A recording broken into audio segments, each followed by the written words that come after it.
Welcome back to another retro shelf video. For those that like unboxing, you'll find that in the last chapter at the end of the video. For everyone else, just wait a few seconds and there will be a new book from Bitmap Books to look at. So, as you can see, this is Trigger Happy from Bitmap Books, A Visual Celebration of Video Game Controllers by Wenk. From early joysticks to today's high-tech gamepads, Trigger Happy is a vibrant visual celebration containing amazing photographic images of video game controllers spanning 50 years of innovation. With more than 560 stunning high-resolution images, photographer and long-time gaming enthusiast Wenk showcases over 200 controllers from his personal collections and celebrates not only design legends such as the Atari CX40 and Competition Pro joysticks, but also iconic home console controllers from the Super Nintendo to the Neo Geo, PC Engine and PlayStation. Beyond the classics, Trigger Happy also dives into the wonderfully weird side of gaming and features some daringly innovative controllers, such as the infamous Nintendo Power Glove, as well as unique oddities like the Dragon Quest Slime Controller, the Seaman Joypad, and the Resident Evil Chainsaw. Trigger Happy also includes anecdotes and personal reflections from notable names in gaming, including Trip Hawkins, James Rolfe, the Anglo video game nerd, Kevin Bayliss, and John Romero. Whether you're a gamer or a collector, this book is a must-have tribute to the tools that bring our favourite games to life. So, pretty cool that, and I love the little barcode picture there. I have to get some scissors to help with the shrink wrap together. So one part of unboxing videos I don't like. It's not easy to find an edge on this one. Don't want to damage the book.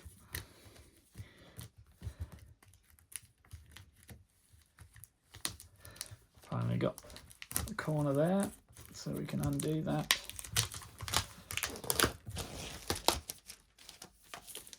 Flip it back to the cover. So there we go, that's the front of the book. And now we'll flip it open. Now this is interesting, I didn't realise this was here. There is a sealed section here. So let's gently peel back.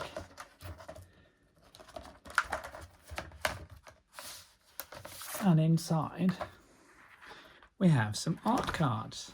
So Spectra Video Quickshot 2 Turbo from 1985. These are examples of the images of the books, and they look really good. Sega Saturn control pad from 1994. Nintendo 64 controller from 1996. The classic Xbox Duke, the Controller S from 2002. And the Kempston Competition Pro 5000 from 1983. So that's a nice little extra. Would look good up on the wall, and a clever way of enclosing them with the book.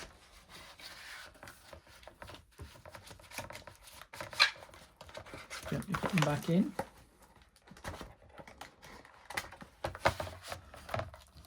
And seal that up. So let's have a look.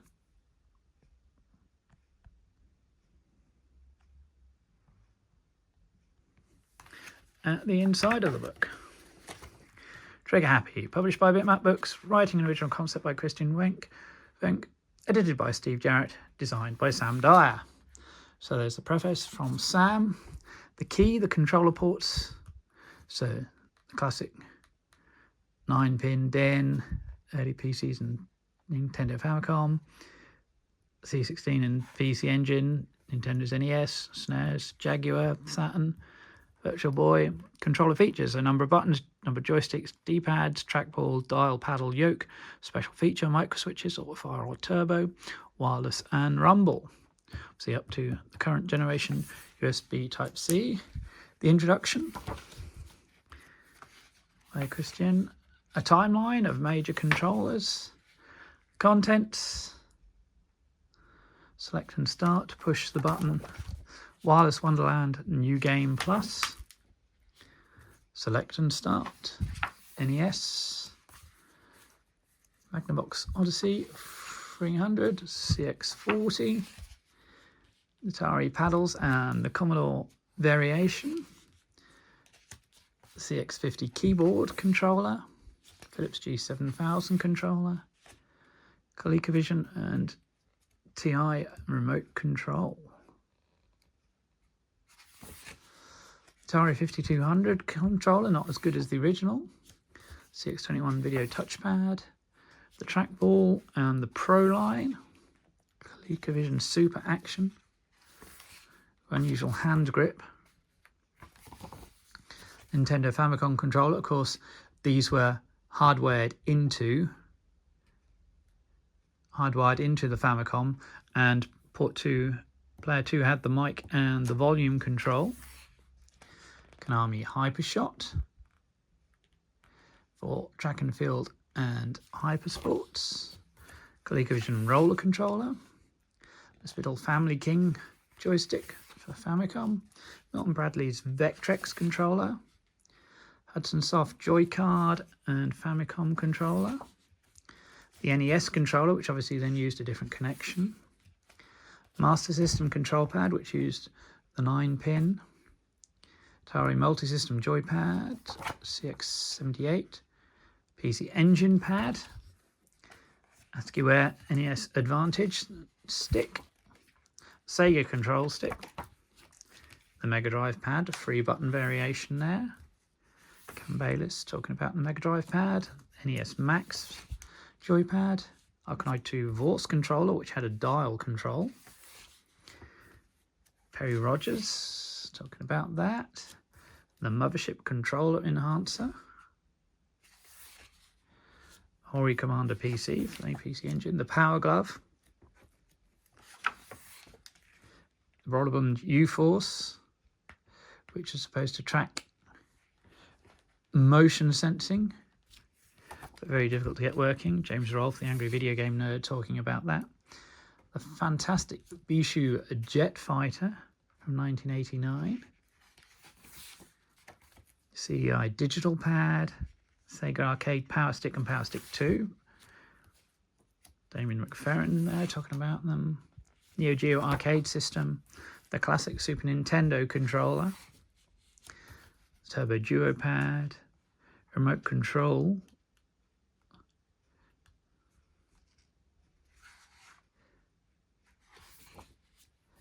Steve Dendy Jr. pad. ASCIIware Super Advantage. Stick for the Super Nintendo. Interact, the program pad where you could program your own actions. Honeybee Professional pad. Honeybee Amiga CD32 pad, that's quite a rare one. Quality Joystick Top Fighter. The Dogbone controller for the NES. CD32 pad itself. The Wild Things Energizer. The Super Nintendo Colors. But there's also a Mega Drive version. The Maverick 328, which has some interesting functionality because you can switch models, which machine you're using on. ASCIIware Scoremaster. The 3DO control pad. Trip Hawkins on that pad. The Jaguar Power Pad, which is often criticised but has some interesting functions. You can add the overlay to the keypad there. Konami Hyper Beam, which works like a TV remote. Sega Neo Geo CD controller, an upgrade for that. The Mega Stick for NES. Capcom Pad Soldier. SNES, Mega Drive and 3DO. And then the classic original PlayStation controller.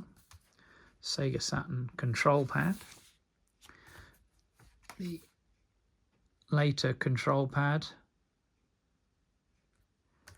And the Sega Virtua Stick. Sunsoft Sunstation pad. ASCIIware's PlayStation Arcade Stick. The Virtual Boy controller, which is fascinating. in its own way. The Negcon, where you twist the grip, primarily for use with Ridge Racer there and other racing games. Gold Star 3DO, Right Good Genius, and one for the SNES. PlayStation analog joysticks. Mad Cat's handheld racing wheel, so you steer that. The D-pad. Namco arcade stick. Nintendo N64 controller, which had different grips, the new C buttons, the Z button underneath. And you can see available in many different colours. The jungle green, ice blue, purple grape, yellow, red. John Riggs talking about the N64. Now, the Sega's 3D control pad, designed for Nights into Dreams and other 3D games. The ASCII grip, a very unusual one. The Grip 5 and the Super Famicom. The Grip X was for Saturn, Grip 5 for PlayStation. ASCII Sphere 360. We're moving Sphere. Mad Cat's Dual Arcade. The Dual Shock for the PlayStation. ASCII Stick Super L5. Very unusual setup there, where you've got the small buttons underneath and the D-pad on the top. Ghostmaster PC64, similar to the rounded Sega 3D pad. Sega Saturn Terminator from Logic 3. Reality Quest's video game control glove. The Interact Vortex SV382. Versions released for N64 and PC.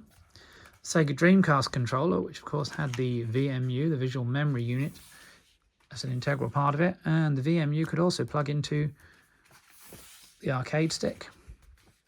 The Jog-Con with its dial, Sidewinder pads, Freestyle Pro and the Dual Strike. The Dual Shock 2, again available in multiple colours. The very unusual Seaman controller for that game, Dreamcast game. GameCube controller, which gets criticised, but was very cool.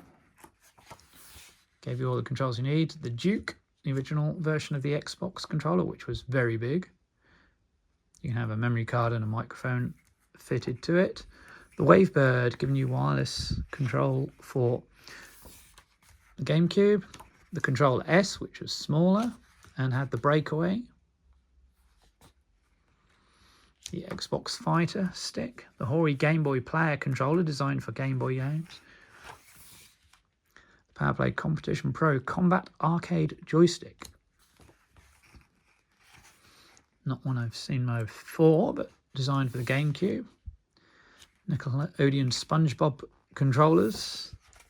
The Resident Evil 4 Chainsaw controllers. There's the PlayStation edition and the GameCube edition.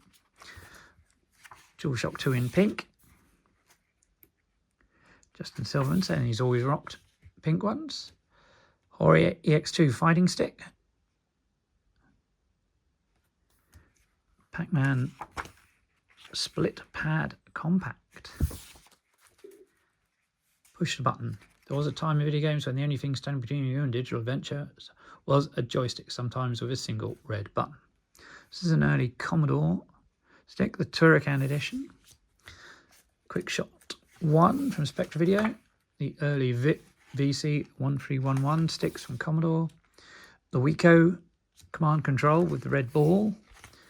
The Freeway Deluxe. The trackball from Wico. The Suncom Starfighter. And the TAC-2. I know a lot of people like the TAC-2. Similar Slick Stick. Amiga Corporation's Power Stick. Obviously, Amiga went on to design computers. They started with some hardware for the 2600. The classic Competition Pro 5000. Phil South there talking about it. The very unusual Challenger Joystick RMT. Quick Shot 2. Never a fan of it myself. I had other sticks. Gemini Mini Gem Stick. The Elite C16 joystick, so it has a different connector to the C64. The 1341 and 1342 models. one for +4, one for C16, Commodore 16. Now, I had one of these. QuickShot 9, Joyball controller. So you rock the whole ball to move directions, 2 big pads. You could use it left or right-handed, which in a way is a good idea, but it's not very good. Kurt Carter there talking about his experience of it. The Elite joystick from 85. The Koenig Speaking. I personally never liked speaking. Found it very uncomfortable. But hey. QuickShot 2 Turbo with a red edition. Now, I still have some of these pastel edition cruisers. I have a couple of them. They gave away a load with Commodore format subscriptions, and I've picked up a couple. I had a blue one. It didn't work very well. But later I got that. It's QuickShot 7, which is a little joypad. Sinclair's SJ-S1. The microhandler multifunction, which has got paddles built in, which is an interesting twist.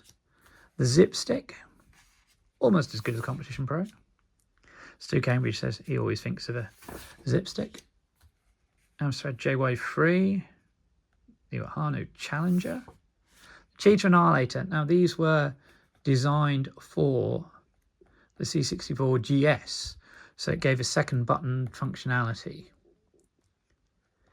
But there is then the later characteristics based on the same joystick, but they don't have the independent power button. Vishu Zinger, which is very similar to QuickShot. Competition Pro Special Edition with the funky colours. Alistair Brimble talking about that. The Mark II. The Koenig's Navigator. Again, an interesting one. Handheld. Never felt comfortable to me. The Winner Joystick 909.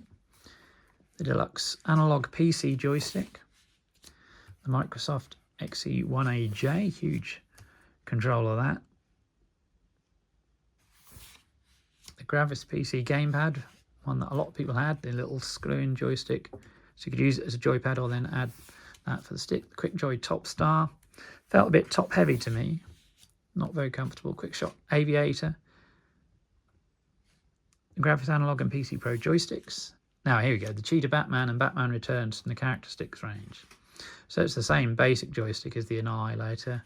There's also Bart Simpson and the Alien and a Terminator head. There's the Bart Simpson Alien 3 and the Terminator head. No, that is not very comfortable. QuickJoy PC Connection. Superstar, not bad, that one. The Bug, I do have one of these. Buttons are quite tricky to press, but interesting idea. QuickShot QS113. Commodore's Turbo gamepad, designed for PC. Jet Fighter from QuickJoy, not bad stick. The QuickJoy, another QuickJoy there. Competition Pro, this is the PC version. The later versions had these small triangular buttons and they're very good. Spectra Video Megastar, very similar to the Top Star. The Mega PC pad for that hybrid of PC and Mega Drive. Very strange one, this. The Kalani joystick from High Screen. QuickShot Super Warrior. There's the Turrican edition, which is predominantly sold in Germany, I believe. Gravis PC Gamepad Pro and the Gravis Firebird stick there. The Wingman Extreme and the Wingman Warrior. John Romero talking about that. Michael Schumacher edition from Boda. Sidewinder Precision Pro. Now these are some of my favourites. SpeakerLink Competition Pro, which came with a USB connection. So it's based on the later Competition Pro designs. Cytec Pro Flight, HOTAS system. Hands-on throttle and stick, so that's very common for flight simulators. And then into the wireless wonderland. So we have the Wiimote Luigi, Xbox 360, Nintendo Wiimote Nunchuck in various forms. Richard Moss, the author, talking about them. Hori Digital Fighting Stick Wii, DualShock 3, the PS3, the Classic Controller Pro. So you connect it to a Wiimote.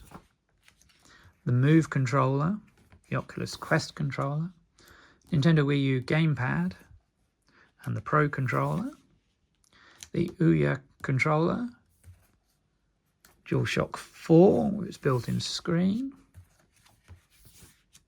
and multiple editions of that. Valve's first attempt at the Steam controller, the NVIDIA Shield controller to go with the NVIDIA Shield, the Switch Joy-Cons, which are very versatile, the very unusual Hori Dragon Quest Slime controller, which is very cute. James Milker talking about that. Google Stadia controller. Obviously, Google now stopped the Stadia service, but they unlocked its Bluetooth functionality, allowing you to use it as a standard controller. Nintendo Switch Pro controllers. The DualSense controller from Sony, designed for the PlayStation 5, with feedback features. The Xbox One controller, there's Halo Infinite Edition now. And more different editions, Minecraft, Forza Horizon 5. The PS VR 2 controllers.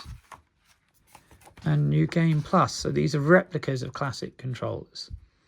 So we've got Retro Games, the gamepad, based on the CD32 pad for the A500 Mini, and something similar will be with the new A1200. Yeah, the 8-bit Do Apple version, 8-bit Do NES 30 arcade stick, 8-bit Do NES 30, 8-bit Do SN30, looking like a simple Nintendo pad. Retro Games, the joystick, used with a Mini and Maxi. Sega Astro City Mini controllers, fascinating little machine, the Astro City Mini. Nintendo Switch, they had an official N64 controller. The Duke 20th Anniversary Edition from Hyperkin. Atari Wireless Classic joystick, the VCS and now the Plus. Retro Games, the gamepad. So it's available in black and beige. Taito Egret 2 Mini controllers. And there's two variations, the standard control panel and then the paddle and trackball expansion designed for Arkanoid. The Blaze Evercade Versus controller, good controller. My Arcade Atari's Game Station Pro stick. And then the author thanks, publisher thanks, publishing rights. And that's the end of the book. So I hope you enjoyed this video. Stay tuned for the unboxing and keep watching the channel for more Retro Shelf merch stand unboxing and gameplay videos.